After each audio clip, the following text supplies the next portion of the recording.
Hrafnhildur, styttist stóðum í EM í Serbíu. Líður að vera mikið tilhlökkun og mikla væntingar að gera til ykkar?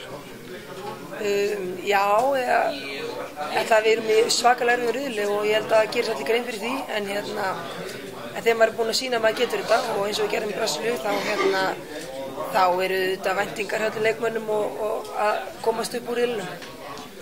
Duttu út í 16. úrslitum á HM í Brasilíu. Telur við liðið geta náð lengra núna? Ég meina með því að spila vel í riðlinum og komast áfram milliriðla með eitthvað stig þá getum við klárlega gert betur. Ég er náttúrulega gríðarlega trú á þessu liði, það er ekkert annað.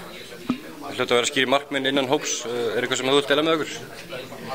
Nei, nú erum við alltaf ekki búin að sittast niður og ræða það neitt. Þannig að nú svo sem við talaði svolítið bara fyrir sjálf mig. Þannig að nei, við eigum eftir að gera það. Hvernig líst þér hann svo annan 22 manna hóp sem hann hefur valið fram á næsta föstudag? Bara vel. Ég sé að það hefur verið mjög erfitt að velja hann hóp og margar sem að banka dyrnar hérna líka inn í hann hóp. Þannig að jú, þetta er bara frábært og gaman að sjá bara hvað kom mikið breytt í landsliði. Ágúst kom inn á áðan á fundinum að það var enginn sem sæti við þetta borð sem ætti greiða leið á hópnum.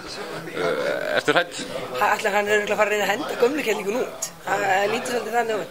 Nei, ég veit ekki. Þetta er náttúrulega eins og í minni stöðu, náttúrulega gríðarleg samkeppni, þannig að ég er náttúrulega með Stellu og Ramónu og Doggu og þannig að það er náttúrulega, sjálfsögur ég get ekki farið bara á æfingarnar og lagt mig og ætla að fara með, þannig að maður verður á tánum, það er klart mál.